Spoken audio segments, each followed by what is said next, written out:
everybody. This is Theresa with the Intentional Classroom, and today I'm here with Laura Lorusso. Laura is a spa owner down in Bonita Springs, Florida, that is also now transitioning into being a school owner for the Spa Professionals Academy. So this week I thought it would be really great for us to talk to somebody going through the process of opening a school to kind of see what her experience has been like. I see all the time you guys are talking about maybe I'm going to open my own school someday, or I'm going to transition my salon into a school, and I wanted to give you some real first-hand experience of what that's like as she's going through the process right now. So Laura, thank you for joining. Thanks for having me. I mean, introduce yourself a little bit, your experience in the industry maybe, and just, why are you on this journey? Why are you doing this? Why are you doing this? So my name is Laura. I've been in the industry Forever. 22 years, which is crazy to think about, but I, for a short time, taught, and by short time I mean maybe 3 years I was at something like that, about 3 years. So during that time I developed all the curriculum and had maybe around 300 graduates, I think, by the time all was said and done. But I have to say, one of the most rewarding parts of my career, between being a spa director, wellness director, regional educator for a skincare line, working in the treatment room, managing estheticians, I mean, all the different things I've done, education's probably been that one thing that I felt like what I'm doing matters. So that's when it came down to, all of these areas in the industry that I've gotten to go into. Education has always stuck in the back of my mind of the happiest I've ever been. So that was the motivation with opening Spa Professionals Academy. I worked as a regional educator for a skincare line, and I trained, I had 85 spas under my umbrella.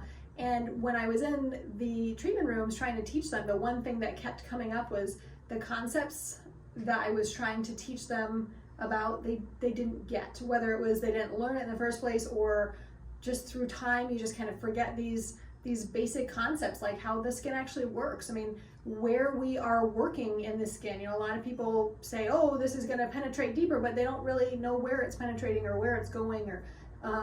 So I wanted to get through to the education system the best way I can to up the aesthetics game, especially in Southwest Florida. Florida has one of the lowest hour requirements for schools, for skincare at least. So I thought, let me get in there, let me up the aesthetics game, let me teach advanced education, let me get to the start, get students from the beginning, and see if I can't help people become better leaders in the industry. Awesome. So far, how long have you been in the process of turning this into a school now? So, August. And so what are the obstacles? What are some of the obstacles you've come across already that you're like, whoa, wasn't expecting that? Okay. So what are some of the obstacles you faced so far? So the first one was getting answers. I was calling the Board of Cosmetology looking for answers. There's a lot of gray areas. There's a lot of people who will give you information, and then there's a lot of people who won't give you information. I was really lucky to get a hold of somebody finally at the Department of Education for the state of Florida, and they were able to answer a lot of questions and point me in the right direction. And then as I got in the right direction, I realized just how much paperwork is involved. And it's a lot. Compliance is so fun. It's just so fun. So, I was very much always like, I want to get to be an educator. I want to get to open a school. I want to do things my way. I have my own way of teaching. And then when I got to that point where I got to all the paperwork and all the things you need to do to become a school, I hit a wall, because there's a lot of things that in the classroom and developing curriculum I never handled. I never handled admissions. I never handled recruiting. I never handled any of that stuff. So it has been a huge learning curve, and certainly aligning yourself with working with people who have gone through that and done that is very helpful. But it has been a lot of paperwork, because the one thing that I've taken from this is that the Department of Education does not mess around. They're not going to grant anybody access to becoming a school and taking people's money for education if they don't feel like you're going to be a steady and a reliable source of education to these students. So it's completely valid, but for the whimsical, I'm going to open a school, it's going to take a little more than that. Yeah. So you've gone, or you're about to go, from being a spa director to a campus director of a school. What scares you about that most? I think letting go of the reins of being in the classroom, because I mean, you know me as an educator, I was, this is my classroom. You're doing it my way. When she left that employment, don't mess with my program. You better leave it great. I totally did. Well, then don't leave, Laura. Yeah, I think that really is gonna be it. I really, the biggest challenge for me is gonna be, first of all, taking people's money for this, because if it were up to me and if I were a millionaire, I would give it away for free. I feel like it's my industry experience. I want people to have it so they do good in life. I wish somebody had done that for me, not giving me a free education, but really wrap their arms around me. Well, I mean, to be clear, we all wish we could get a free education. Yes, I do wish somebody for the did that record, for me. yes. Yes. If anybody has some money, I have a doctorate program to pay for. So I'm just saying. So yeah, I think stepping out of the classroom is probably going to be the hardest thing for me.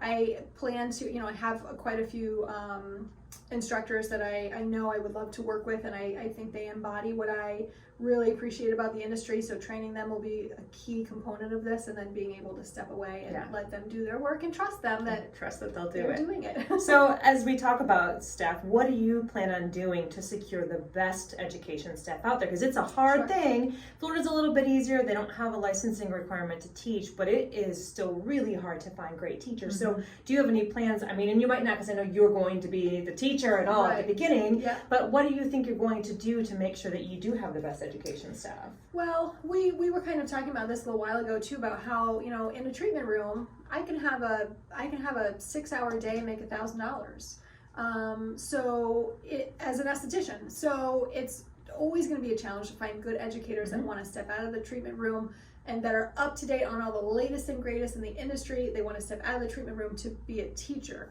So it is going to be a little bit of a challenge, but the couple that I have found that I know are going to do fantastic, I think they have that thirst for knowledge, and they both went to very subpar schools, and so having been through a couple of my classes, they realized just how powerful a good education can be, and they want to give that to others. So I feel like finding like-minded people who are as thirsty for knowledge and as passionate for helping people as you are, and then incentivizing them through financial gain. So yeah, all teachers, we make mediocre salary as a teacher, but then incentivizing them to get people to the finish line, I think is really important. And then also giving them the chance to work good schedules. I feel like as a teacher, you're just so overworked, and you'll easily put in 55 hours a week because you'll do it for your students and you'll do it for your school and you don't mind. But being able to help them draw that line, that this is where your time ends, go have time for yourself, I feel like is a nice incentive for... Well, because so often we became teachers partly because we were tired of working on those schedules, working every weekend, all weekend, every night, trying to service our clients. So far, what do you think is going to be the biggest difference between existing in the spa every day versus existing in the school every single day? As whether you're a teacher, campus director, what is going to be the difference, do you think, as you move into that? Oh, huge. One thing that, to the people out there who are like, I want to start a school. As a teacher, you're on all the time.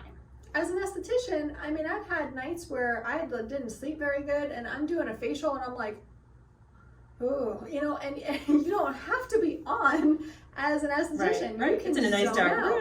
No stress. The person comes in, they lay down, they fall asleep, and you're just having a great time. So that is always the biggest challenge, because as a teacher, you don't have a second to look down at your phone and zone out to TikTok. You are answering questions. You're refilling their little product trays. You're taking the garbage out. You're getting the lesson across to them. You're grading papers. Anytime I've ever had downtime as a teacher, I had to fill it with the next lesson, the next plan. There's always something. It's not an easier gig to be a teacher. That's why it's true. It's absolutely true. We hear a lot like, oh, I'm ready to be out from behind that chair. I'm ready to slow down. It's not slowing down. The teachers that at retirement chose to teach, that they're not the best teachers. The best teachers are people that are always on, that are, and as the good school owner is going to be somebody that is always in that building, always making sure their faculty's taken care of and their students are taken care of. So what direction do you hope to influence? Because as a teacher, as a school owner, even in the role that I'm in, it's our role to influence the industry into bigger and better. So what are you hoping to help push the beauty spa and wellness education sector into? What are you hoping we all do as a community? Because we're a community, right? So what are you hoping to be able to influence the rest of the community to do as we move forward?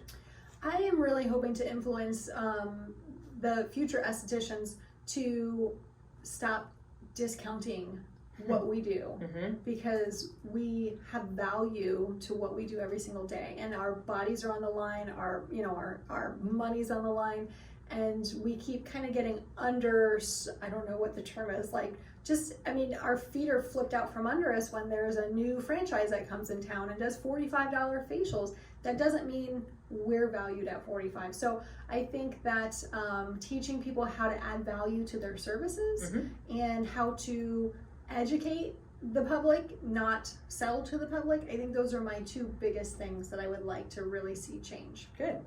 So my last question is if you could give future prospective school owners any advice over their coming years of their lives, you're not even done with it yet. You're still in transition. So right after this, I will include, guys, a video of the spa that's transitioning into school so you can see what Laura's doing here. But what kind of advice would you give somebody thinking about, hey, I might want to open a school? More power to you and Godspeed. I actually would tell you that if you're thinking about opening a school before you've ever been a teacher in a trade school, you need to drop what you're doing and go do that at least part-time. Yeah. Understand the type of students that you're getting, the type of human beings that you're getting in the industry. Understand what it's like to chase someone down, to get them to attend a class that they've paid for. Understand what it's like to develop curriculum. If you think that opening a book and just reading off of it is going to help anybody learn, it's not. You have to be prepared for all kinds of learners. So get in the classroom. Learn as a teacher, learn from someone who has been there, done that, and has, Theresa was my mentor, who has a way to captivate everyone that they come in contact with. Because then if you don't learn all that stuff, your school is not going to make it in the industry. Yeah. There's a lot of really good schools in my town. I mean, these guys are amazing and they've been doing it for 20 years.